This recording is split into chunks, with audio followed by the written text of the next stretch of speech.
aqui estamos de volta. Rir é o melhor remédio. Só que antes da gente começar, vou pedir licença até de falar, antes de você dar suas opiniões, é um assunto muito delicado. Não é uma entrevista.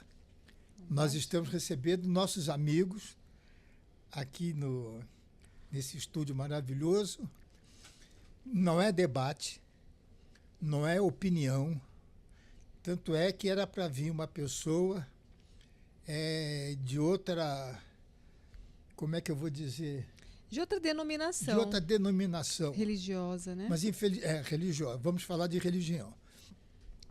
E, infelizmente, essa pessoa não pôde vir, mas o Paitinho está aqui, nosso convidado.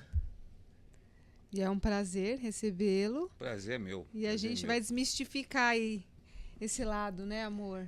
Porque o espiritismo, agora, as pessoas estão falando mais. Sim. Está em evidência, né? Mas eu me lembro, por exemplo, meu pai, ele tinha vergonha de dizer que era espírita. Olha só. Porque a impressão que passava é que o espiritismo é macumbeiro. E naquela época era mais difícil, né? Muito, Carlos? muito, mais pai. Difícil. Muito difícil. Mais difícil, era mais velado. Bom, primeiro que é uma delícia estar aqui na companhia de um casal tão iluminado quanto vocês. E realmente, Carlos, está em evidência, né? O axé está em evidência, até por conta desses carnavais que foi tão cantado em verso e prosa, o orixá, a matriz africana. E religião... Está virando moda. Está virando moda. E religião é Deus. Exatamente. Independente da sua denominação. Isso independente de como o chamamos. Nós que somos de Candomblé chamamos de Olodumare. Mas pode ser chamado de Allah, de Jeová ou de simplesmente de amor. Deus é isso, né? E as religiões, elas nos ligam. Mas foi muito interessante a gente poder entrar dentro desse papo. E eu imagino que na época do teu pai realmente era complicado. Sabe quem cortou essa barreira, meu pai? O Golias. Olha só, Ronald Golias. Ele era do Candomblé? Não, de espiritismo. De espiritismo. Porque eu nasci dentro do espiritismo. Sim. Kardecista. Sim. Aquele de mesa, aquele negócio todo.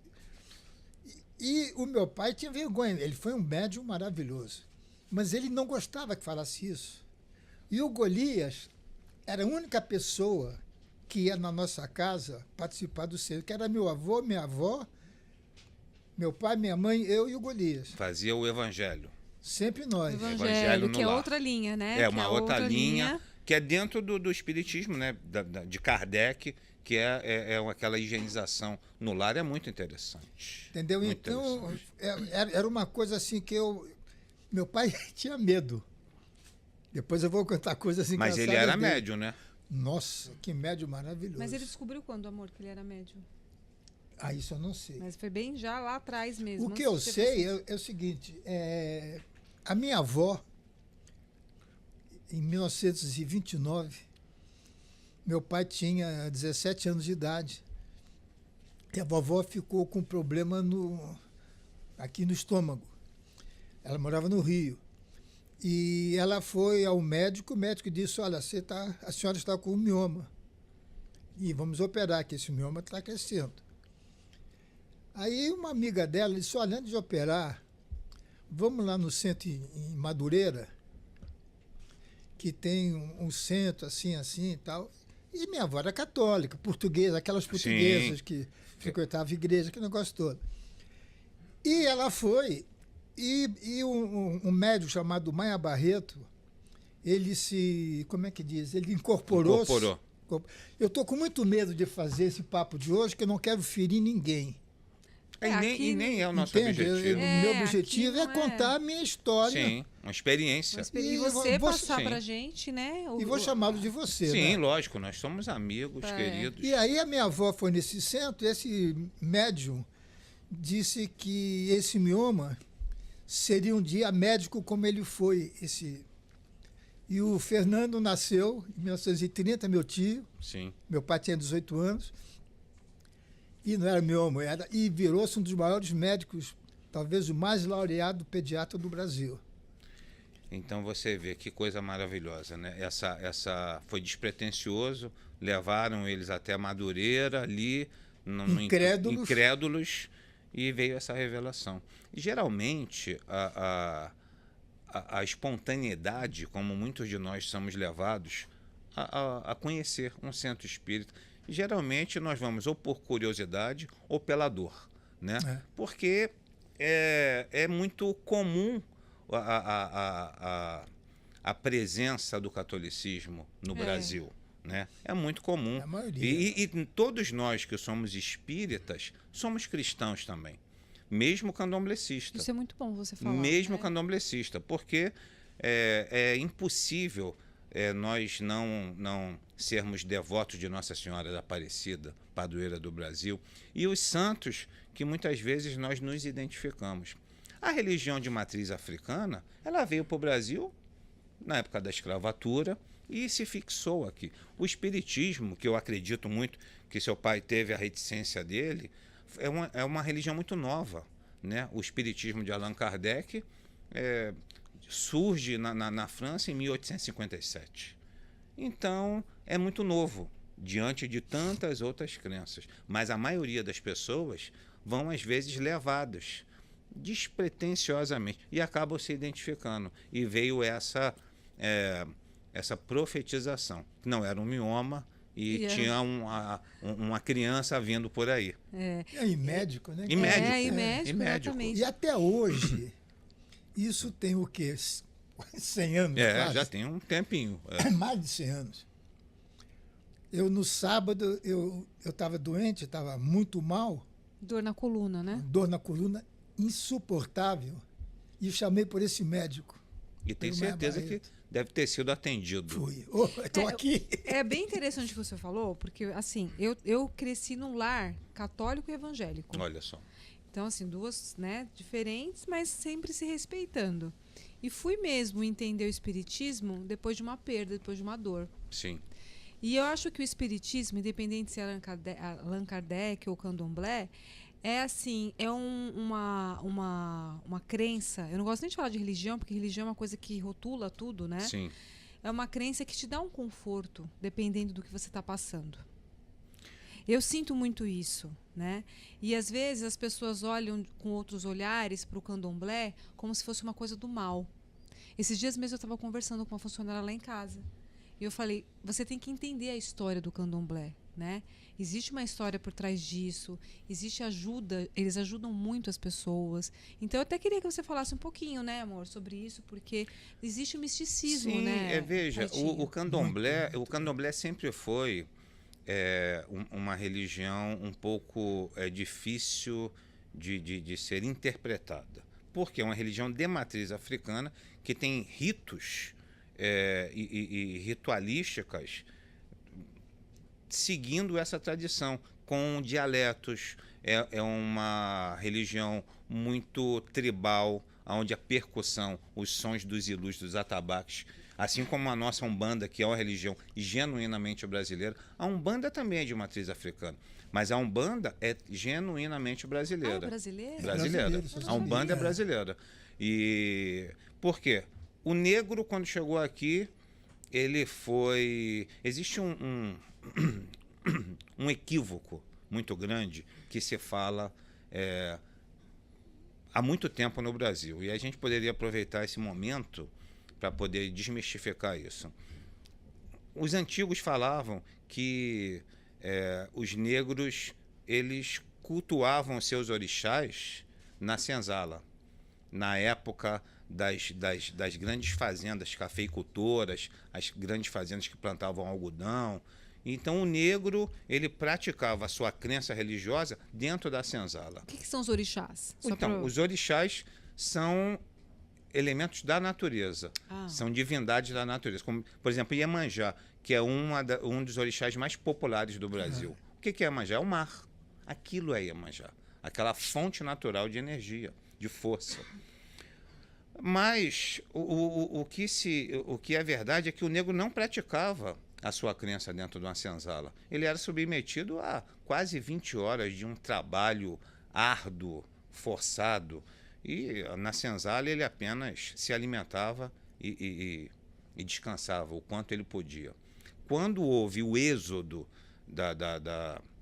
das áreas rurais para as províncias, seja por libertação, por alforria, por fuga ou a libertação dos escravos, é que o negro se deparou com a sociedade do homem branco, as províncias, as cidades. E aí ele descobriu a igreja, a Santa Madre Igreja. E aí o nome santo é porque ele viu que ali eram cultuados imagens, santos, fotografias.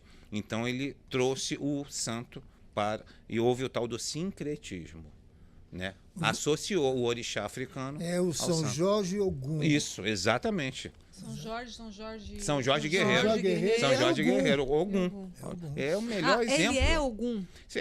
Muda o nome. No sincretismo. Tá, entendi. Né? Aquela força viril que o africano trouxe de estrada, de metalurgia, de arena, de combate, de embate. Ele viu na igreja aquele homem em cima de um cavalo, matando um dragão. Falou, vou chamar esse santo de Ogum. Então foi necessário naquela época. Hoje é cultural. Hoje você não separa mais São Jorge de Ogum no Brasil. Então a Umbanda nasce dessa mistura, desse sincretismo, dessa engenhosidade que o negro teve. E o espiritismo de Kardec, ele era muito mais novo ainda. Então, hoje é muito mais tranquilo a gente bater esse papo. E hoje está aí as informações nas mídias sociais, Sim. nas ferramentas que a internet proporciona, inclusive até para historiadores, para a gente entender toda essa cultura brasileira, todo esse legado africano maravilhoso. A percussão, o samba, a culinária, o ritmo. O Brasil ele tem essa pitada africana, mas nós não podemos nunca enveredar no embate, falar que a nossa religião é melhor do que a outra, ou que a outra. Não pode. Se você é uma pessoa religiosa, então você deve aprender a respeitar a religião do seu semelhante, seja ela qual for. Porque tudo leva a Deus. Tudo leva a Deus. Tudo leva a Deus. Todas as religiões levam a Deus. E nós temos que respeitar até aqueles que não têm religião nenhuma. Porque, olha, eu não entendo nada, porque eu penso da seguinte forma. Eu não estou afim de convencer ninguém. Sim. Eu tive centenas de provas de que existe uma outra vida, que existe a reencarnação, Sim. que existe a incorporação. Sim. Porque eu vi. Eu participei 86 anos disso. Então, eu não procuro entender, eu aceitei. Sim, interessante. Então, eu não... por exemplo, como é que explicar? Você não ouviu falar, né? Não, porque... Você vivenciou. Porque eu via coisas lá em casa. Nós nunca pedimos para ganhar dinheiro, nunca pedimos para arrumar emprego, nunca pedimos nada disso. Era uma coisa assim muito espiritual. Sim. Raiz, né? Sabe? Muito de energia. E depois eu comecei a ver coisas pela vida que eu fiquei meio desacreditado. Porque existe muito misticismo. Muito.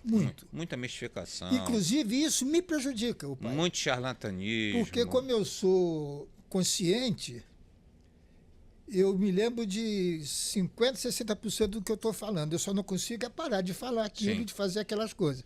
Mas eu tenho medo, ela sabe disso.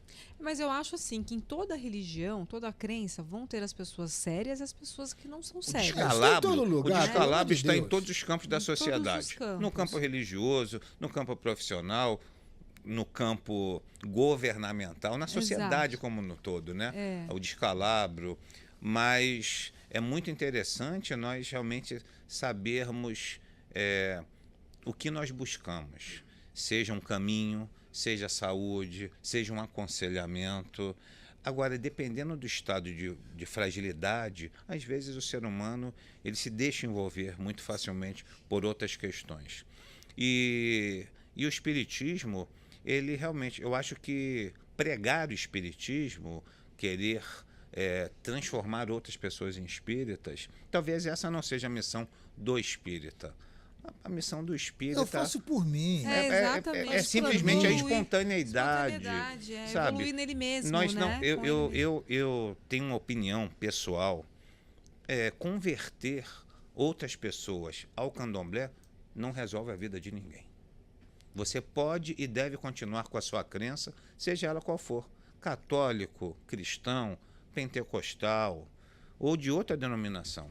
As casas espíritas são um abrigo no caminho, ou muitas vezes onde a pessoa vem pegar uma palavra precisando de um tratamento de saúde e às vezes sem muita sem muito credo, sem muito acreditar naquilo, mas é levado como a tua família foi madureira um dia e a história do teu pai mudou depois daquilo. E o Chico Xavier é comigo, depois eu vou contar. Então, você tem essa passagem, você tem essa experiência.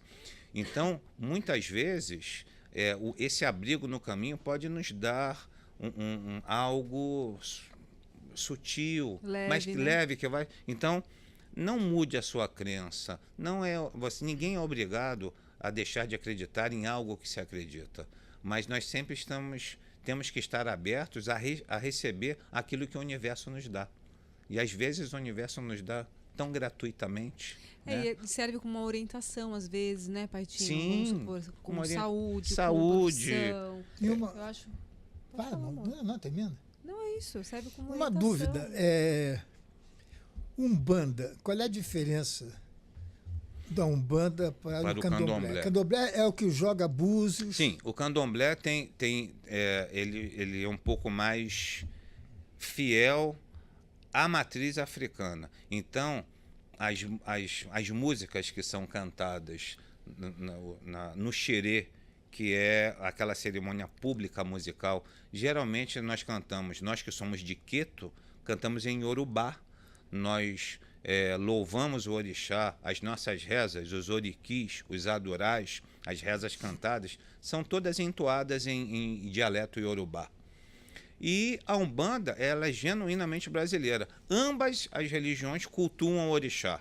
Ambas as religiões. Os dois. Tá. Então, por exemplo, eu posso cantar Mãe d'Água, Rainha das Ondas, Sereia do Mar. Geralmente é o que a Umbanda canta quando está louvando Iemanjá. E o Candomblé, ele pode cantar o Ludobi, o Luodô, Iaque, quer dizer, também é uma cantiga de Iemanjá. Então não interessa qual é a mais forte, não existe a mais forte, existe uma que é dialeto brasileiro e a outra que é um dialeto iorubá. Qual que é a diferença do Candomblé para a Umbanda? A Umbanda, como a religião brasileira, o que é cantado, o que é falado, é genuinamente brasileiro, mas tem de herança da África o quê? Os tambores, o nome dos orixás. Mas aqueles tambores eu chamo mesmo. Ah, é um chamamento, é pra né? chamar mesmo? É pra chamar. Opa! O tambor é sagrado. Eu achei que era só uma questão de música. Não, o tambor é sagrado. Não são simplesmente atabaques que você compra numa casa de artigos religiosos e vou tocar. Ele é preparado e ele é preparado. Tanto é que o Ogã, que geralmente é o tocador de atabaque, ele tem posto o cargo de Ogã dentro da casa de Candomblé, é um ministro dentro do Candomblé, uma pessoa de muita responsabilidade. Então, o atabaque, ele é atabaque quando ele está na casa de artigos religiosos. Quando você leva esse instrumento para uma casa de Candomblé, ele é preparado para ser um ilu. Então, quer dizer, aí tomba mesmo. Quem tem o santo, ele vem. Mas, por exemplo, eu gosto mais, não é que eu goste mais. Se identifica mais. Eu me identifico com Umbanda. Sim, sim. E se botar um pé no chão e batucar, é comigo mesmo. E aí o santo chega. Chega. Já não é mais o caso de mesa, que para mim não... E outro caso também, que aconteceu comigo, assim, de gostar da pessoa, não sei se era de Umbanda ou se não era, eu não sei. Mas uma vez eu fiquei sabendo que tinha um médium que trabalhava comigo, um colega meu, que eu arrumei um trabalho para ele, para morar nos Estados Unidos, ele era maquiador. E aconteceu alguma coisa que fiquei sabendo que ele queria acabar com a minha vida. Olha só. Ele queria acabar com a minha vida. De graça? Não. É porque eu desobedeci o que ele falou, porque eu vou pela minha cabeça. Eu faço aquilo que eu fiz com você ainda há pouco. Eu tinha uma dúvida, te chamei num canto. Você tem intuição disso? E E aí, aquele rapaz que fazia o Vera Verão, Sim, lembro sabe dele. quem é? Ele era uma pessoa maravilhosa. Era espiritualizado também, né? Muito, não, ele era, ele era? ele era culto, ele era professor de história na Faculdade do Rio de Na Janeiro, UERJ. no ERJ. E ele fazia aquela Vera Verão e baixou uma pomba-gira. Quer dizer, baixou, dentro do quadro. Sim. E ela falou um nome de uma pessoa, que era exatamente o nome desse camarada. Dessa pessoa. Quando acabou o programa, falei, Lafon, por que você falou o nome do fulano? Ele disse, eu não me lembro. Ele disse, olha, semana que vem eu vou te responder. Aí ele disse, olha, é uma pessoa assim. Aí ele contou tudo. E mandou eu ir no lugar, lá perto de Cotia. É uma casa imensa. Ele é Babalaô. Babalaô. Era todo cheio daqueles... Uma casa enorme, tinha aquelas casas de santo e tal. Sim. E eu fui lá por indicação do Lafon. Só que eu não me sentia bem lá. Eu estava passando uma fase muito difícil da minha vida. E aquilo, talvez até pela influência desse homem, ele tinha centro lá no Rio. Bom, aí eu passei a não gostar das coisas que o Baba fazia. Certo. Aí eu falei, Baba, vamos fazer um negócio? Eu gosto muito de Nossa Senhora. E eu sou espírita. Eu não gosto de matar bicho, eu não gosto de fazer trabalho, não gosto. Não faz parte da minha crença. Vamos ser amigos? Então eu estava sozinho, eu tinha me separado, eu ia quase que todos os domingos comer aquele camarão que ele fazia, o pudim, e ficamos amigos. E ficaram amigos. E eu não queria que ele falasse de religião comigo. Sim. E, desgraçadamente, ele morreu metralhado. Mas olha, Carlos, você veja que troca maravilhosa. Se é que a gente pode falar, Renata.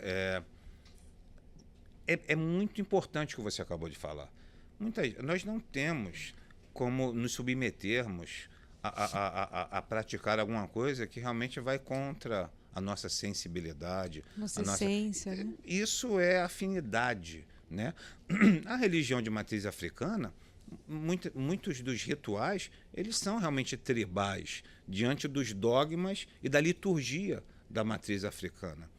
Mas a amizade é o maior vínculo entre dois seres humanos. E eu tenho certeza que a amizade que você fez com ele, mesmo você não participando dos rituais dele, eu tinha certeza que ele pedia por você, porque vocês se tornaram amigos. Com certeza. Então, a amizade é o maior vínculo entre duas pessoas.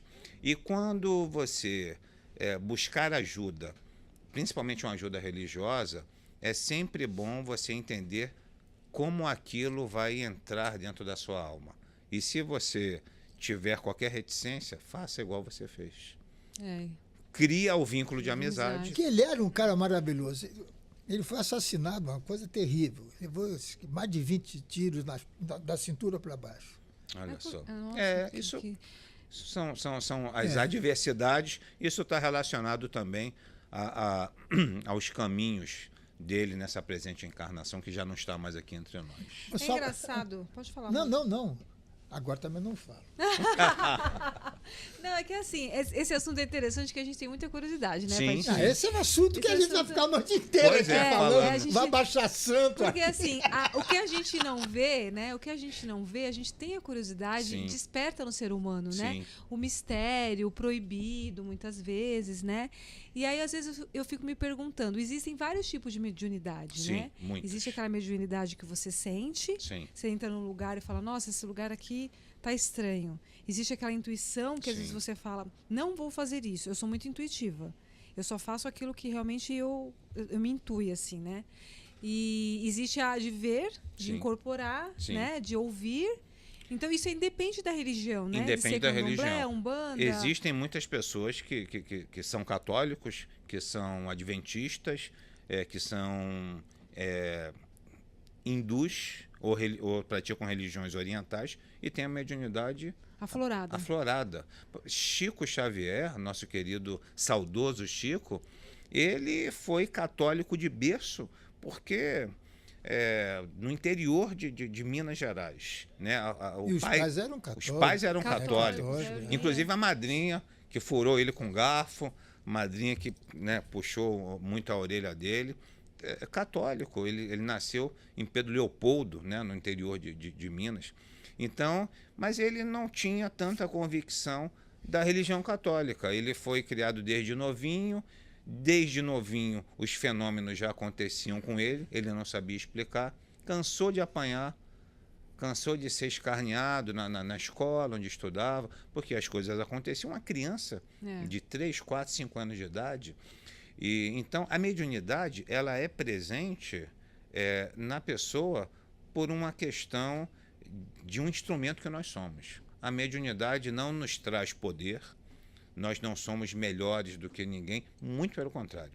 Os maiores médiuns, eles eram muito deficitários e vieram com a possibilidade de poder resgatar muita coisa através da mediunidade. A mediunidade é uma incumbência, não um privilégio. E você já é médium faz tempo? Sim, a minha origem também foi... Papai, ele era católico de novinho. Meu pai, ele nasceu em Teresina, Piauí. Papai já não está mais entre nós. Eu nasci no Rio de Janeiro, eu sou carioca. E o berço de papai é católico, mas papai encontrou o espiritismo no Rio de Janeiro.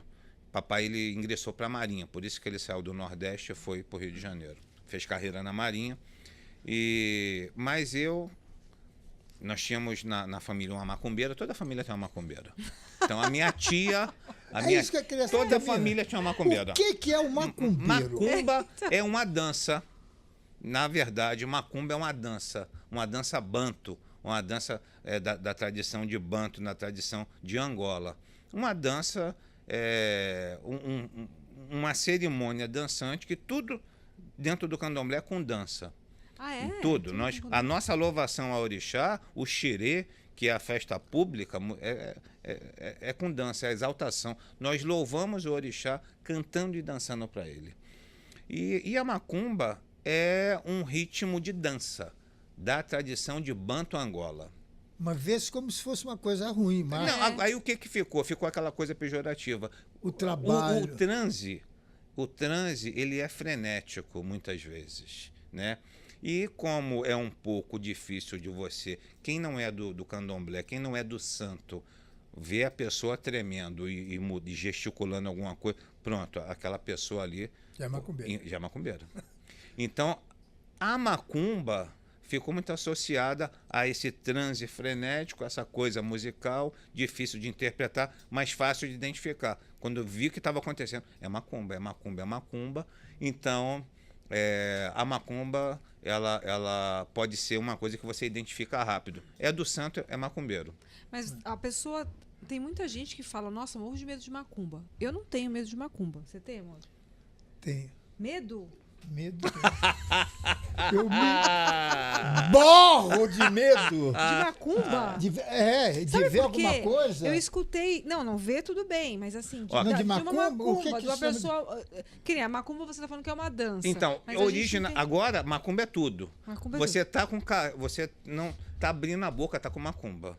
Ah, você tropeçou, fizeram macumba. Macumba. Caiu o pãozinho É com a isso manteiga que eu para acho, macumba. Porque quando a gente fazia as nossas sessões lá em casa, a gente nunca pedia para voltar o mal. A gente sabia que tinham feito uma macumba. Isso.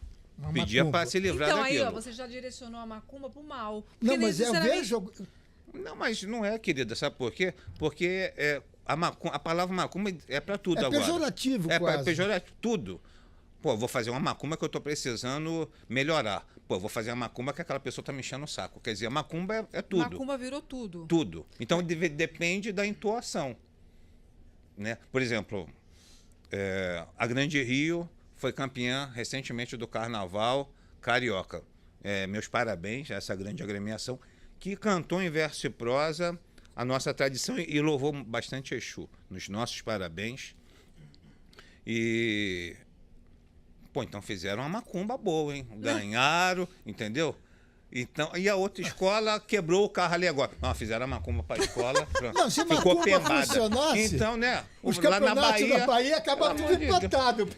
Olha, você vê, lá Pô, não tem lógica. no Rio de Janeiro, na década de 70, tinha um pai de santo do Vasco da Gama, que era o Pai Santana. Ficou famoso. Não existe uma escola de samba e um clube de futebol que não faça uma macumba. Você, também, inclusive... Eu sou babalorixá da minha querida Mocidade Alegre. Um Alegre. beijo para minha agremiação sagrada. O que é babalorixá? Babalorixá é o líder religioso masculino, o pai de santo. Tá. Babalorixá. Você fez um estudo, você estudou. Se preparou. A gente estuda e se prepara desde a nossa iniciação. Eu tenho 40 anos de iniciado, tenho 52 de idade. Tenho 40 anos de iniciado 12 anos. e 30 anos com casa aberta, na zona norte aqui de São Paulo, no bairro do Limão. Que você atende lá. Que eu atendo lá. Eu tenho uma casa de candomblé grande ali. Eu acredito que Uma vez nós passamos lá na porta para levar. É isso, acredito que aqui na Zona Norte, até pelo número de frequentadores, pela responsabilidade que eu tenho com uma cidade alegre, seja talvez uma das maiores casas, não físicas, mas em matéria de frequentadores. E o que só me dá certeza que na outra vida eu fiz muita bobagem mesmo, né? Fui um garoto mal criado e eu pedi essa chance, eles estão tentando me ajudar. Então, a gente está no Candomblé, é uma escola que não acaba nunca, as aulas, né? O nosso aprendizado, ele é oral. Nós não temos um livro de cabeceira, tudo é muito oral, tudo é muito passado, de maneira prática. Como é que você faz lá no teu centro? Porque, por exemplo, nesse que eu ia, é de Umbanda. Sim. Tinha ficava aquela batucada toda. Sim. Depois as pessoas começavam a dançar. Incorporavam. E eu passei muita vergonha. Porque como eu sou de televisão, eu sou muito visado. Sim. E tinha, não vou citar o nome, tinha um famosíssimo corredor de automóvel da Fórmula 1 e uma outra pessoa também muito famosa, corredora de automóvel, que antes de ir correr, eles iam lá, colocavam a roupa, né, e ficava lá o tempo todo. E nunca houve acidente com o nome dessas duas pessoas. Isso é uma coisa que eu fiquei impressionado. E nunca ganhou também. Ganhou muito. Não. Ganhou e ganhou muito. Ganhou e ganhou então muito. a macumba não era boa. Não, ganhou e ganhou muitas vezes. Ganhou sim. Ganhou muitas vezes. Corre até hoje. E o que eu via? Que eu tinha vergonha do que eu estava fazendo. Entendi. Porque é uma coisa que você que não aceita, é uma coisa instintiva. A gente não consegue segurar. A incorporação, não. E, de repente, eu saio sambando, um cigano, um marinheiro, eu estava alucinado. E eu queria parar e não conseguia, o pai. Eu acredito. Já Depois, aconteceu comigo. depois queriam que eu falasse, eu tenho um preto velho também. Eu disse, não vou fazer isso. Eu tenho medo se o que eu estou falando não é um devaneio da minha parte. Então, eu não tenho essa fé. Preparo. Eu não tenho preparo. Muito interessante o que você está falando. Essa experiência que você vê é muito interessante. Porque eu vivi para mim isso. Coisas que acontecem comigo só interessam para mim. Exatamente. Eu não quero transformar ninguém em espírita porque meu pai veio buscar minha mãe e me disse. Realmente, eu não acredito que a grande missão do espírita ou do espiritualista, que seja ele qual for, possa ser kardecista, umbandista, candomblessista, eu não acredito que a missão seja converter os outros à religião de matriz africana. Eu sinceramente, eu falo isso. Você precisa colocar roupa branca. A gente escuta muito esse termo por aí. Pô, se todo mundo que eu atendo fosse colocar roupa branca, tinha que ser no Morumbi, ou na arena, ou no estádio de futebol. Porque como é que você vai comportar? Como é que você vai... eu respeito todos aqueles que dizem que você e você tem que colocar roupa branca. Eu não acredito nisso. Hoje eu ia vir de roupa branca. Estádio, não é. Ficou com vergonha, falei, ele vai achar que é gozação. Mas você está de camisa branca. Mas a roupa branca tem um significado? Não, porque colocar branco quer dizer entrar para dentro do terreiro. Né? Então, você tem que colocar roupa branca, quer dizer, você está sendo convidado a entrar para dentro do terreiro. Mas isso não é a solução da vida de ninguém. Certo. É a necessidade de uma identificação. Se você se identificou com a religião de matriz africana, com a Umbanda, com o Candomblé, e você quer se iniciar aquela tradição, o seu livre-arbítrio e a sua sensibilidade podem te levar aqui. Não porque você está sendo forçado. Não. Então, é o que eu prego. Nós não devemos mudar a fé de ninguém. Nós devemos ajudar a quem quer que seja. A quem quer que seja. Agora, o importante que você falou, Carlos, essa sua experiência. Porque, muitas vezes, nas sessões que nós fazemos, como também nós temos as festas públicas, que são as festas de louvação ao orixá, mas a macumba, o pau come, a gente tem trabalho de preto velho, que eu tenho medo. A gente tem o trabalho... Eu recebo, e aí não tem jeito. Mas quando você fala o pau come, em que sentido você fala? Porque, assim... Daquela coisa toda, uma coisa é a festa. Uma coisa é a festa. Por exemplo, no último sábado de Aleluia, todo sábado de Aleluia na minha casa é o dia de louvação a Oxóssi, que é meu orixá.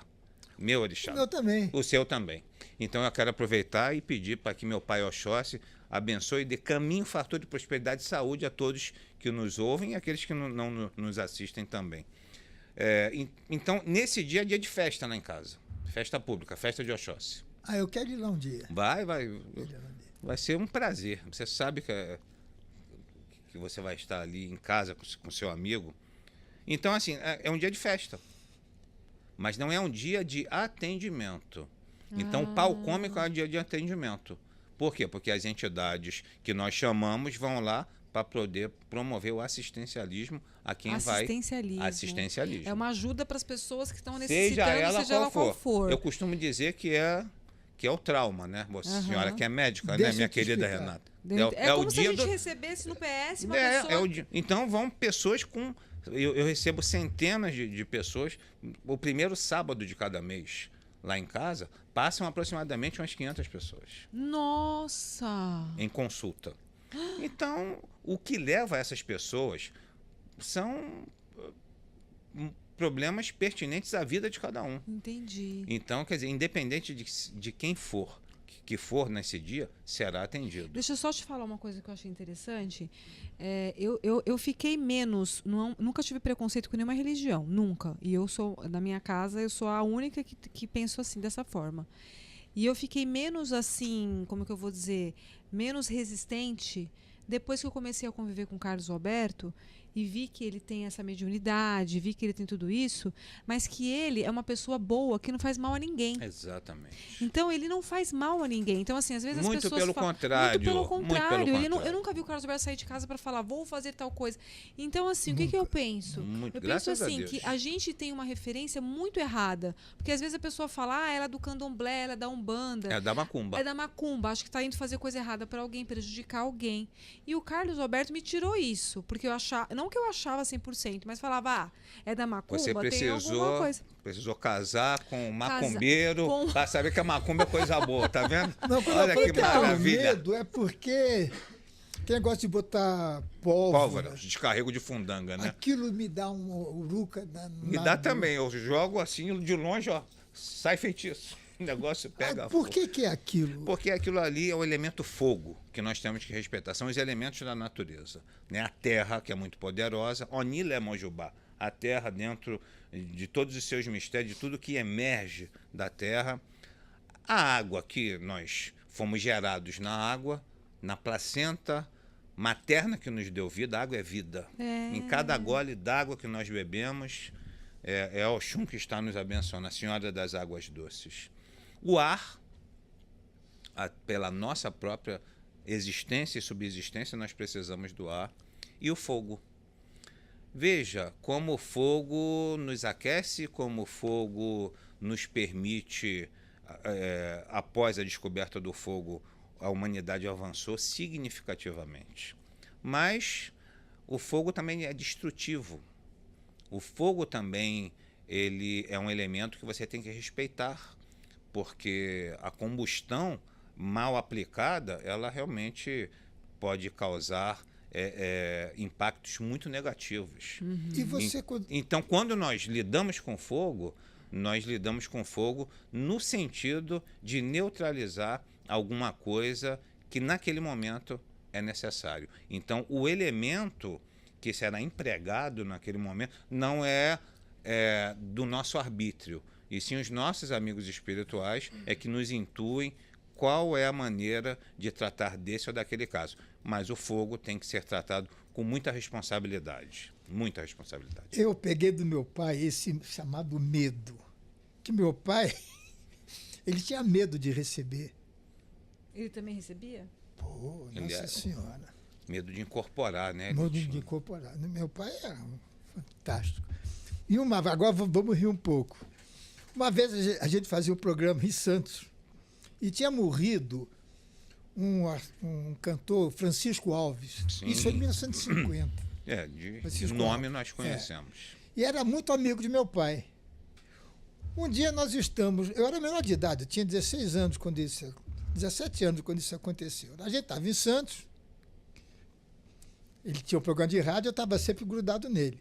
E apareceu um casal dizendo que o Chico Alves queria falar com meu pai. Aí o papai falou assim, meu filho, você vai comigo lá? Porque ele tinha medo de ir sozinho. E eu, garoto. Eu também teria. Ele falou, eu vou. Tá, então marcou outra semana, outro sábado que nós fomos fazer o programa. O casal foi nos buscar e fomos para um lugar bem humilde, bem pobre mesmo. Então, na casinha é uma mesa, metade dessa, quadradinha assim. Eu estou aqui, meu pai ali, a pessoa que ia receber o Chico Alves. O espírito dele. E tinha outra, a esposa aqui. E eu estava de bermuda, eu estava sentado assim na ponta, medo desgraçado, sentado na ponta assim da cadeira.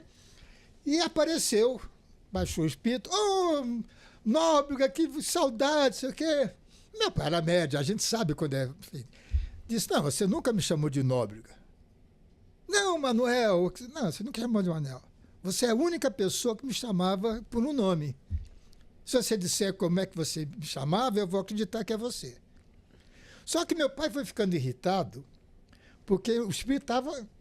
E meu pai sabia o que estava falando. Amigo, de repente, passa um troço no meio das minhas pernas, eu dei um pulo.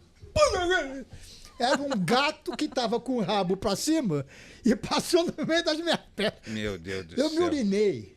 Eu imagino. Eu me urinei. No teu lugar faria a mesma coisa. Nunca, eu falei, pai, nunca mais. Mas peraí. Vanderlei, meu pai gostava, ele queria ver as coisas, ele era curioso. Vamos falar de mistificação agora. Sim. Ele disse, filho, ele sempre me levava. Filho, olha, tem lá no Brás um centro que eles pegam aquele disco de vinil e fazem um canudo. Você quer ir comigo lá? Eu falei, eu vou. Eu já era casado, meu primeiro casamento, e a minha mulher quis ir comigo. Aí nós sentamos assim, era um teatro, um palco. E ele falou assim para mim, ficou um escuro total. Ele falou, você, haja o que houver, não bota a mão em mim. Você não me toca. Isso tá bom. Aí começaram a cantar, negócio todo, aquele negócio de como se estivesse vomitando, sim, né? Na hora do descarrego. É descarrego. E ele jogava umas gotas d'água. E caiu em cima de mim. Eu botei a mão na perna dele, pai, me molhei. Ele, porra, eu já falei, você não vai comigo. Ficou louco daí. Aí apareceu um violão, juro por Deus, palavra de honra, Vanderlei, juro por Deus. E o espírito cantando, música do Roberto Carlos. Quero que você me aqueça nesse inverno. Aí eu falei, pai, ele falou que morreu em 1939, essa pessoa. O Roberto não era nascido ainda. Como é que ele sabe as músicas do Roberto Carlos? Pois é. Ele apertou a minha perna, eu já era magro naquela época, mas quase que me quebrou o fêmur. Pra você ficar quietinho. Nós não viemos aqui para perguntar, porra! E separaram os homens das mulheres. E a minha mulher, a marido, ficou lá do lado. E veio uma entidade, que ele falava assim, e ele dizia as coisas e tal. Aí ele falou, Marilda, você não está acreditando nada disso, não é? O espírito? É. E ela, não estou mesmo. Meu pai, porra, falei para você não trazer mulher. E ele, então, porra, aí é que me fazia confusão. Como é que um homem puro como meu pai, médium como ele era, acreditava numa coisa dessas? Então, isso daí é interessantíssimo, o que você acabou de falar também. A mistificação, ela existe, né? Proposital e despropositalmente. É disso que eu tenho medo. Isso é complicado. É o medo que ele tem de charlatanismo. Então, isso daí é muito interessante. Nós temos essa oportunidade de poder levar esse tipo de informação. Eu falo isso na minha casa, né? Eu recebo muita gente em casa. E eu tenho amigos, assim como vocês, que são pessoas notórias, pessoas públicas. Vocês são pessoas públicas. Você é um homem da TV. Há quantas décadas? 68 anos. 68 anos. E existem centenas de pessoas anônimas que vão em casa também. E essa minha ligação com o mundo artístico, com o mundo musical, não é porque você está indicando alguém para ir lá em casa que eu vou ser bom ou ruim. É muito importante a pessoa que vai buscar um lugar saber onde está indo, saber da índole daquele pai ou daquela mãe de santo, entender quais são os... Porque é muito sério. A partir do momento que você vai em busca de auxílio espiritual, você vai se expor, você vai expor a sua própria intimidade numa consulta, falando da sua própria vida. Então é muito importante você saber aonde você está indo. Não é porque a pessoa é muito conhecida que ela é boa também. Mas como é que a gente sabe disso, por exemplo? Referências? Não, inicial. Hoje também é muito fácil você saber aonde você vai. Né? É muito fácil você saber aonde você vai, porque é possível, as informações estão aí para você buscar. A internet, né? E quando existe um procedimento negativo nesse ou naquele lugar, isso facilmente é descoberto. Então, é a necessidade de prudência, porque muitas vezes a seriedade, a fé que seu pai tinha, não deixava ele enxergar esses bastidores. Ele ia ali com a fé dele. Ele queria ver tudo. Ele não ia buscar, ele não ia para criticar, para poder identificar isso. Você, na tua inocência, era rapazote, você via aquelas coisas e ele não estava ali para isso. Olha que interessante. Eu não tenho coragem de ir em outros lugares assim. Eu tenho muito receio.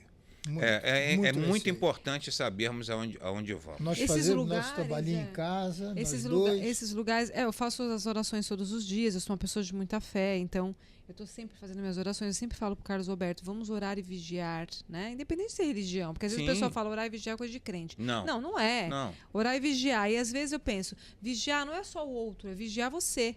Às vezes você está cultuando raiva, ódio, rancor, né? Então vamos tirar isso dentro da gente, porque... Esse negócio, você me perguntou, né? Eu lembro da minha infância. Né? Eu tô na macumba desde quando eu me entendo por gente. Nunca fiz primeira comunhão, nunca fui crismado. Eu tô dentro do axé a vida inteira. Porque a minha primeira mãe de santo, ela era minha tia. Toda a família tem uma macumbeira. Toda a família tem uma benzedeira, uma macumbeira, uma conselheira. E eu amava essa minha tia, irmã de papai. Ela também já não está mais aqui entre nós. Eu lembro que quando eu era pequeno, uma vez eu perguntei para ela, o meu mentor espiritual é seu Zé Pilintra. Ele é meu pai, meu amigo, meu filho, meu conselheiro, meu caminho. Mas quando eu era pequeno, tinha lá meus 7 anos, perguntei, tia, queria saber qual é o Exu que me protegia. Ela falou, eu acho que é seu tranca-rua. Pronto, eu fiquei com aquilo na cabeça. Aí não passava para a prova, pedia para o seu tranca-rua. O moleque me batia, eu falava, seu tranca-rua vai te matar. Eu soltava a pipa, perdia, seu tranca-rua não está me ajudando. Então você fica com aquela coisa na cabeça, né? Aquele negócio. Aí quando você vai virando adolescente, você vai abandonando um pouco, porque você não vai chamar a garota para ir pro baile e se ela não vier, o seu tranca-rua vai... Porra, não sabe? Então você começa a ficar... menos macumbeiro ali. Aí você vai perdendo um pouco da convicção. E quando você vai com essa inocência, sem querer enxergar, tudo aquilo é muito natural. Tudo que acontece é muito bom. Quando você busca a religiosidade sem querer enxergar o que está em torno disso. Mas é importante. É importante nós termos olhos para enxergar isso de uma maneira mais aberta. Aí é que está. Porque a mistificação existe. Você falou em inocência. Olha só as coisas que me mostram que existe. Eu sempre fui mau aluno, péssimo aluno. Eu gostava de nadar, meu negócio era natação. E naquela época tinha latim. Sim, meu papai também estudou latim. Eu, para fazer a faculdade, eu tive que fazer exame de latim. E eu era mau aluno. E eu precisava tirar no exame oral... Quem era bom em latim? Fala ninguém. Meu Deus do céu. Eu acho que nem os jesuítas eram. Mas não adianta nem em centro espírita para poder Anchieta. aprender. Não dava. Mas continua. Bom, e eu precisava tirar 9,5 para passar de ano. Pô, mas você também abusava, né? Mas muito. Não, o cara que precisa 9,5, ele não sabe latim. Não. Ele não sabe latim. Bom, eu devia ter uns 14, 15 anos. 14, naquela casa que te levei, que eu morava na Vila Pompeia. Ah, na Pompeia. Eu estou dormindo, de repente comecei a ter uma tremedeira. Comecei a tremer, e achava que era frio, eu virei para me cobrir. No que eu virei para cobrir, tinha uma janela assim onde ela está. Surgiu, isso não era sonho, surgiu um rosto de um homem moreno, cabelos e barba brancas. Ele não abriu a boca, mas eu entendi, ele dizia assim, faça um pedido. Na minha inocência, eu falei, quero tirar 10 em latim. E dormi. No dia seguinte, eu fui fazer exame oral, sorteei um ponto, era um ponto fácil. Ele fez uma primeira pergunta, a segunda ele falou, se você acertar essa, eu te dou 10. E eu acertei, foi o único 10 que teve no ano no Colégio Rio Branco. Onde é que está esse velho, pelo amor de Deus? Mas até eu quero conhecer. Velho! Até eu quero esse velho na janela. Tenho 4 janelas no quarto. Mas não é na Pompeia, né? Então... O que é isso? Então, isso... É uma dádiva de Deus? É um mentor? Isso foi um auxílio. E...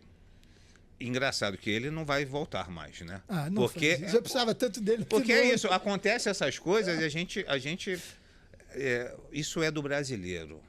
Se existe um povo que tem fé, é o brasileiro. Né? O brasileiro tem muita fé, tem muita resiliência, é um povo muito corajoso, mas é um povo de muita fé. Então nós temos que separar a necessidade do oportunismo. E o brasileiro tem muita fé, mas é muito oportunista também. Aí é que tá. O papai contava uma situação que aconteceu no Rio de Janeiro, na década de 60, de um rapaz viciado em jogo de bicho. O jogo de bicho, ele era viciado no jogo de bicho e perdeu muita coisa, perdeu tudo, perdeu o casamento e, infelizmente, perdeu a mãe. Ele morava lá numa casa que foi da mãe dele e ele sonhou com a mãe. Ele falou que queria sair daquilo. Falou, minha mãe, se a senhora me ajuda, eu quero sair, eu quero parar, já perdi tudo. Estou fazendo comida em tijolo com carvão. Isso na década de 60 para 70. E ela falou que... E ele sonhou com ela, que ela falou assim para ele, que ia ajudar, mas não seria ela. Passou um tempo, ele sonhou com alguém... O preto velho. Não era preto velho, não. Eu acho, árabe, eu não sei se era esse que foi, mas ele sonhou com um amigo lá que falou: eu vim te ajudar. Você vai nesse endereço e você joga o número que tiver na parede. Isso é um caso verídico no Rio de Janeiro. E nunca mais você vai jogar. Ponto. Ele acordou com aquele número, escreveu e foi buscar dinheiro. Ninguém prestou, porque ele era desacreditado. Não. Ninguém acreditava mais. Credibilidade, sem crédito, sem nada. E lá no boteco, onde o apontador do jogo de bicho, ele chegou pro dono do bar e falou: você quer comprar minha casa? Mas por que você quer? Você só tem essa casa para morar. Falou: não, eu vendo por qualquer valor. Não, só se você me falar por quê. Não, porque eu sonhei com a minha mãe, ela mandou um anjo vir me ajudar. Pô, mas você vai vender sua casa para jogar no bicho? Pelo amor de Deus. Se você quiser, eu vendo agora.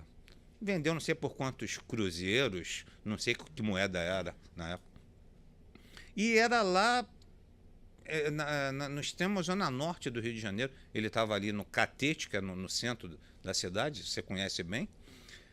O cara ficou com aquilo na cabeça, o dono do bar.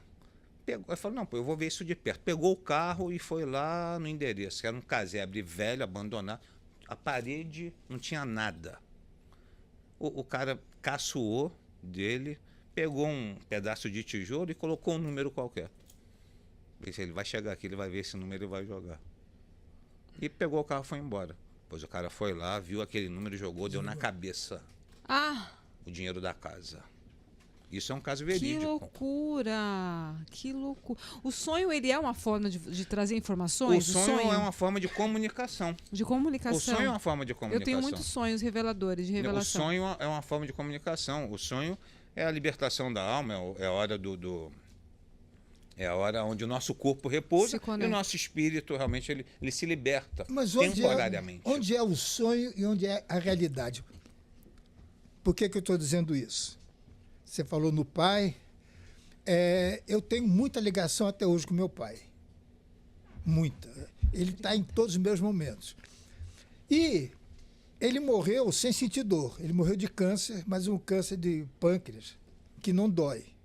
Acaba, suga a pessoa e morre. A minha mãe tinha câncer da cabeça aos pés, sofria muito, tomava morfina. E a gente não via a hora daquele sofrimento. Ela morava comigo. E uma noite eu tô dormindo. Sim. E eu vejo meu pai. Eu estava assim num casebre, uma sala.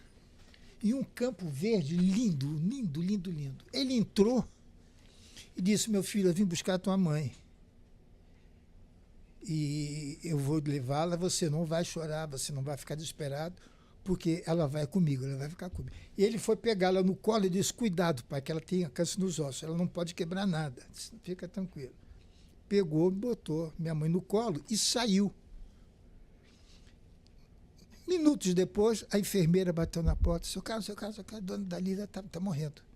Ela estava com aquele barulhinho antes da morte. Ela foi mexer, eu falei: não mexe, deixa ela morrer. E eu não sofri. Eu só não tive coragem de ir ao enterro dela. Sim. Isso não é sonho. Não, isso não é sonho. Isso não é Você acha que eu não vou acreditar que existe? Eu não digo que é merecimento, mas existem muitos vínculos familiares que, às vezes, por uma questão de necessidade, eles tornam-se um pouco mais intensos. E alguns dos nossos amigos espirituais, eles têm determinada permissão de vir e se mostrar em um momento como esse. Até para ajudar. Até para ajudar. Então, veja, querido, se de repente o pai dele não tivesse aparecido, pode ser que no momento da passagem ele tivesse entrado em desespero. Uhum. E o nosso desespero, nesse momento, ele oferece aos nossos entes queridos que estão deixando esse plano, oferecem uma energia triste. E quando os nossos entes queridos que estão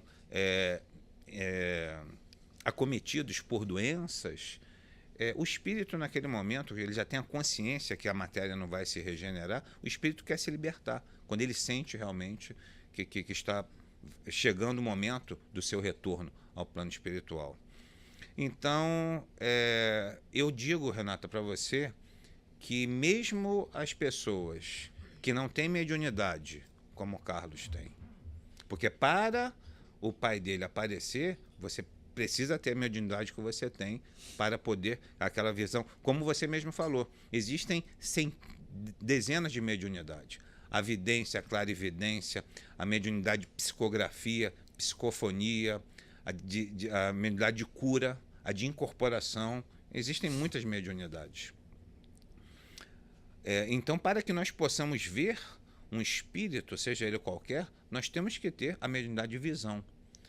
E muitas vezes, algumas pessoas podem passar por uma experiência como o Carlos passou, sem a mediunidade.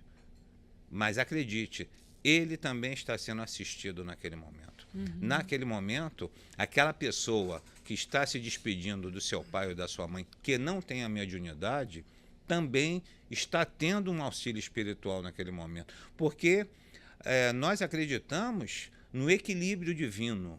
Nós acreditamos que Deus, na sua benevolência, não vai fazer do médium uma pessoa privilegiada. Então, o médium, ele não pode ser privilegiado em detrimento àquele que não é médium. Então, seja ele o médium ou não, ele está sendo assistido espiritualmente. De qualquer forma. Aconteceu. E existe o capeta? Existe capeta? Nós não acreditamos nesse ser equivalente a Deus. Fala, tá com capeta. Nesse submundo.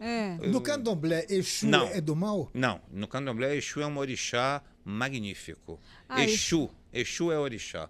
É o orixá da comunicação, é o orixá dono da rua, dos caminhos, das passagens. Ele é o interlocutor entre o Orum e o Aie, entre o céu e a terra. E a pombogira? A pombogira é um espírito feminino do universo Exu. Existe o orixá Exu, o orixá. Irmão de Ogum, irmão de Oxóssi, filho de Iemanjá, filho de Oxalá. O primeiro orixá a ser cantado. Quando nós vamos fazer as nossas festas públicas, fala, vamos despachar Exu. Nós cantamos para Exu e jogamos na rua farofa e um pouco de água. O padê e o omi. Então tá botando Exu na rua? Não. Nós estamos pedindo para Exu trazer os orixás. E só ele tem esse poder.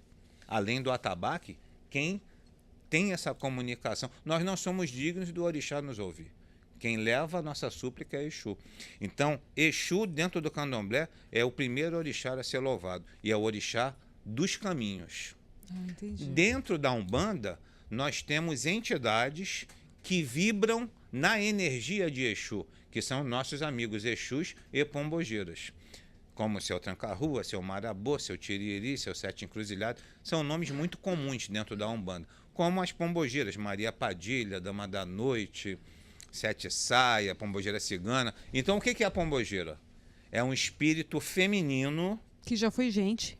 Que teve a experiência da encarnação, mas não necessariamente foi uma meretriz, foi uma prostituta. Eu achei que sempre toda pombogira era prostituta. Não, a pombogira, ela incorpora dentro desse universo feminino o universo feminino da mulher, dentro da sua parte fisiológica, hormonal, dentro também da luxúria, dentro da compreensão do ser humano feminino.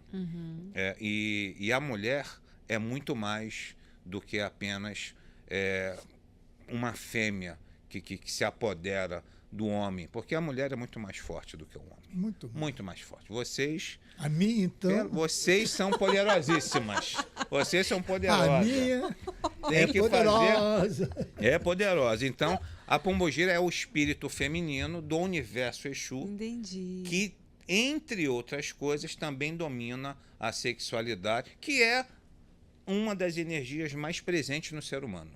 A sexualidade, a virilidade é o que move o ser humano. Não só dentro do prazer, Como como pra na própria procriar, né? na própria perpetuação, Perpetuação da espécie. da espécie. Então a pombogira é um ser espiritual muito poderoso. Mas é muito taxada disso, né? O negócio. Uma de ser coisa promíscua, né? Essas coisas.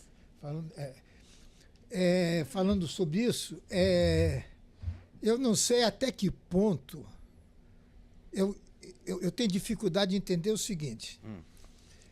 Vem o espírito, cola em mim. Sim. Cola. Espírito ruim?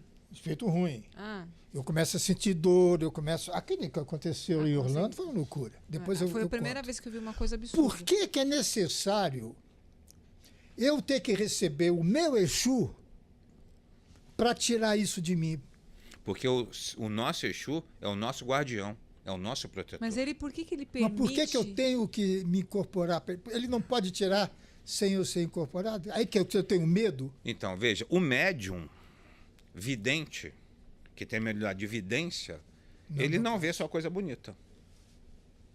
Aí é que tá. Vê bichos? Não Entendi. bicho. Mas nem todos os nossos amigos espirituais, às vezes, se apresentam de uma forma agradável. Nós temos ainda irmãos que se encontram no plano espiritual, que ainda se encontram dentro de uma faixa vibratória muito desprovida de luz, muito desprovida de bondade. Espíritos que ainda, por uma questão de falta de Entendi. elevação, às vezes vibram negativamente, às vezes obsediam outras pessoas, espíritos zombeteiros, espíritos que ainda vão encontrar a elevação. Então, o médium vidente, ele vê os nossos amigos espirituais, os nossos abnegados mensageiros do bem, ele vê o caboclo, ele vê o preto velho, mas ele também tem a possibilidade de enxergar esses outros espíritos. E nós que somos médios de incorporação, nós também não incorporamos apenas os nossos benfeitores. Já que somos médios, dependendo da nossa realidade vibratória, dependendo daquela energia que às vezes é um pouco densa, nós às vezes inconscientemente permitimos a presença de um espírito que às vezes nos toma momentaneamente. E aí o nosso guardião, como ele é realmente Odara, como nós falamos dentro do candomblé, maravilhoso, belo, os nossos guardiões naquele momento se fazem presentes, para dizer que nós não estamos sozinhos. E aí ele faz aquele trabalho de limpeza. Sim, ele imediatamente ele afasta aquele espírito, que muitas vezes nem todos os espíritos inferiores são ruins. Muitos espíritos inferiores, eles buscam ajuda e não sabem como. É verdade. Né? Por isso que eu falo muito, quando eu sinto isso, eu digo, você não sabe o mal que está me fazendo. Sim. Porque você não me conhece. Então eu quero que você tenha luz. Eu peço que meus guias levem Eles ele. entendem? Entendem. Não, porque é melhor. Olha o que aconteceu em Orlando. Foi horrível. Nós nos casamos e não pudemos ter lua de mel. Que eu estava trabalhando, uma série de coisas. E aproveitei o fim do ano e realizamos uma coisa quase que impossível. Tínhamos meses de casado, íamos passar só nós dois lá em Orlando, e eu tive que levar meus 2 filhos caçula, consequentemente ela quis levar os filhos dela. Sim. Era para dar tudo errado, porque eles não se conheciam. Tá? Então, eu sentia uma coisa pesada. Tá? Uma coisa pesada para mim. 1 ou 2 dias depois que nós chegamos em Orlando, nós ficamos no hotel que ficava dentro da Universal. E tem um lago enorme que você atravessa de barco para ir para o parque. Eu sei. Amigo, você gosta disso? Comecei a sentir uma dor na perna direita. Uma dor insuportável. Quando o barco estava chegando, eu já não conseguia quase andar. Ele foi arrastejando. Eu falei para ela, amor, eu já vim aqui 1000 vezes, isso é muito chato. Eu vou dormir, porque eu estou com muita dor, eu vou ficar deitado. Ela foi com meus filhos, com os filhos dela, com o namorado da minha filha, enfim, todo mundo. Eu não conseguia entrar no barco de dor. Quando eu entrei no barco, eu pensei que eu fosse morrer com falta de ar. Entrei no meu quarto e fui ao banheiro. Então você voltou. Voltou pro hotel. Mas voltei, pai, me arrastando. Eu gritava, doía muito, mas muito. Aqui assim, principalmente a perna. Eu estou no banheiro, dá um estalo, pá! E eu caí de costas no chão. Aí o que aconteceu? Eu me vi como se eu estivesse vendo na televisão. Eu me vi num lugar onde eu não sabia onde era. Eu olhava, meu Deus, o que aconteceu? Será que eu morri? Porque eu acredito que no dia que eu morrer, eu vou entender na hora. Eu vou, tchau, tô indo. Porque eu acredito nisso. Aí eu voltei a mim, eu estava no chão. Botei a mão, não tinha sangue. Eu dei uma porrada no chão. Eu caí, pá! Isso eu me lembro. E do estalo. Aí eu falei, eu acho que eu morri. Como tinha o espelho, eu falei, eu vou me levantar aos poucos. Se eu aparecer no espelho, é porque eu estou vivo. Pô, tá vendo? Então, quando eu me vi no espelho, eu falei, eu estou vivo. Entendi. Bom, acredite ou não, eu liguei para um amigo meu que tem um centro lá em Alphaville. Sandro, pô, aconteceu isso. Ele falou, liguei para um pastor lá do Paraná. Lá de Blumenau, de Londrina. Londrina. Liguei para ele, liguei para um outro espírito, o que era? Porque eu fiquei sem saber o que era aquilo. Acontecido. Aí me disseram, esse Sandro que tem o centro, falou que é o fio de metal, fio de prata. Que a gente é ligado pelo fio de prata. O que vem a ser o fio... aí depois veio o médico com ela. Ele não tinha mais nada. O médico disse, não, ele bateu com a cabeça e teve alucinação. E eu não tive alucinação. Eu vivi aquilo. Você sai de São Paulo para fazer macumba em Orlando. Olha. É, internacional. Isso é. Não, de noite. A Disney não é só. Cara, turismo. de noite. Que de noite? Meia hora depois, nós fomos sair para jantar. Foi tomar vinho, comer Foi tomar vinho, saí. Eu não bebo, mas queria beber porque eu tinha renascido, porque eu não estava morto. Pois é. Você viu no espelho, né? Eu me vi no espelho, pô. Olha, você que nos assiste, se veja no espelho. Cadê meu preto que a macumba foi embora. O que é esse fio? Isso tem várias interpretações. Existe, na verdade, o nosso corpo físico e o nosso corpo extrafísico, que é ligado por algo chamado perispírito. E o perispírito tem muitas denominações, inclusive o fio de prata. Só se rompe quando não se enxerga mais no espelho. Ali acabou. O perispírito realmente foi rompido. E aí a morte física. Mas existem determinados lapsos de transe. Nem toda a incorporação ela é tranquila, ela é serena. Depende da nossa faixa vibratória, depende do que nós estamos vivendo, depende das nossas companhias naquele momento. Mas foi preciso acontecer isso para tirar essa dor espiritual? Sim, então veja... Isso era macumba. Mas eu percebo que os espíritos agarram nele no sentido de... As energias, não os espíritos.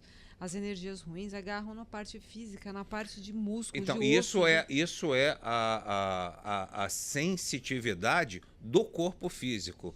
Isso é de médium para médium. Existem médiums que têm dor na mão, dor de cabeça. Existem médiums que têm dor de cabeça, existem médiums que realmente desfalecem. Então, nessa guerra espiritual, o nosso corpo físico realmente ele é diminuto. Nós somos muito frágeis.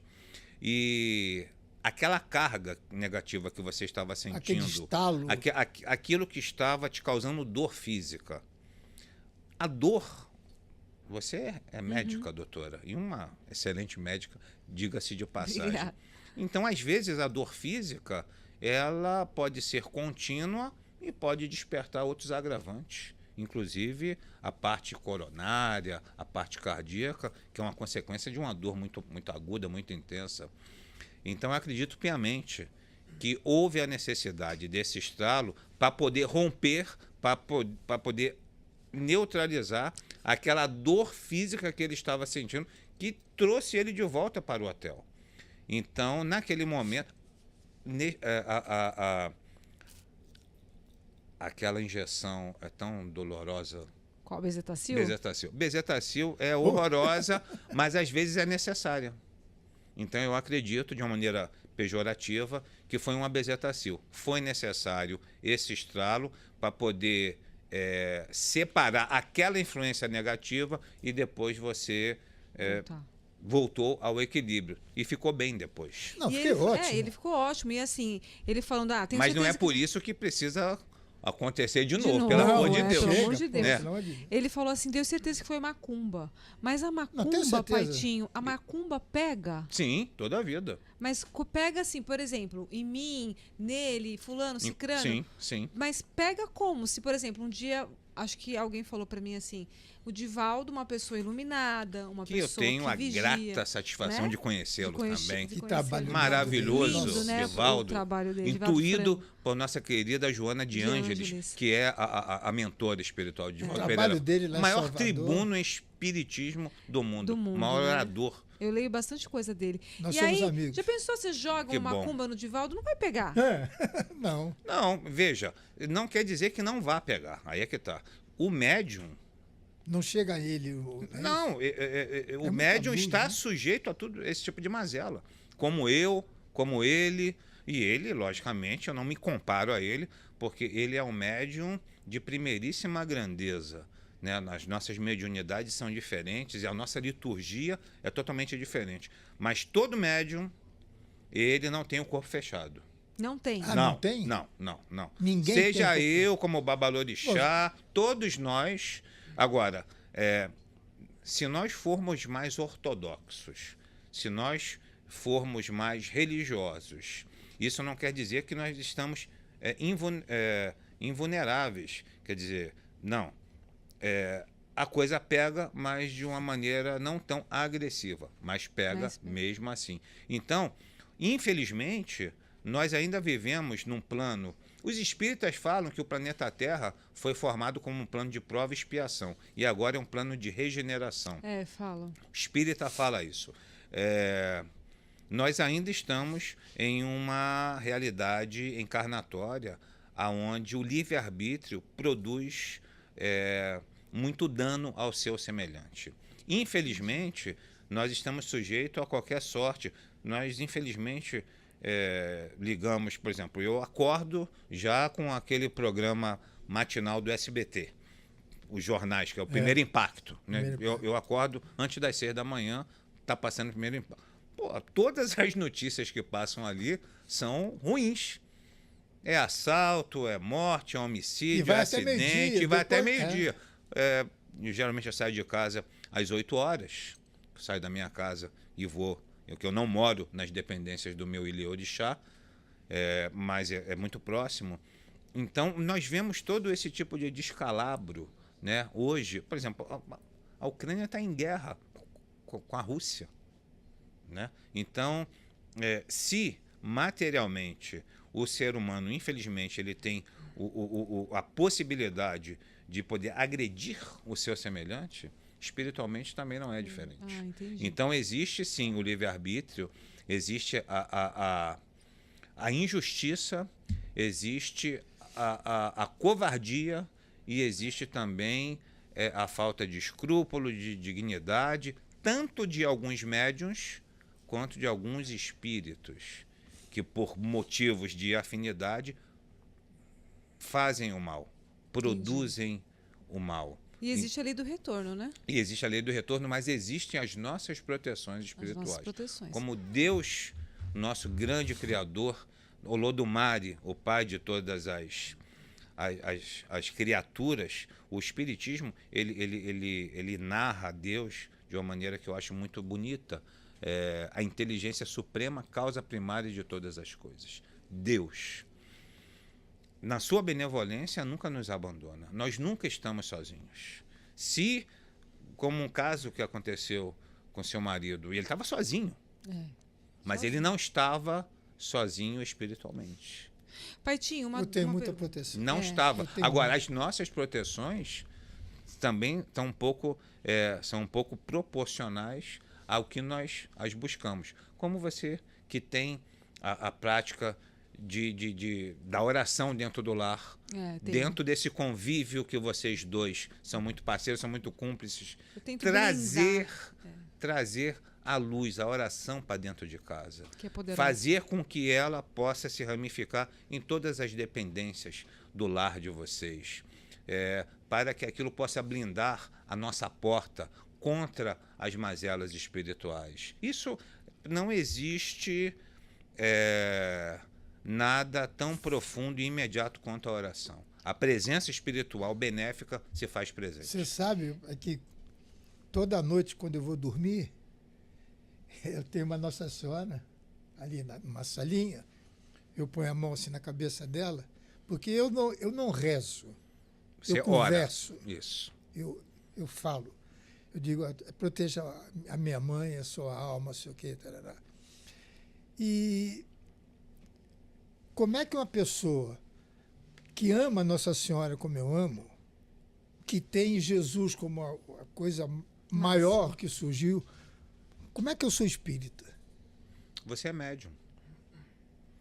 Mas o que tem a Você ver é isso? médium. Entendi. E você... Eu deveria ser católico. Não, aí é que está. eu entendi. Jesus foi o maior médium que já passou por aqui.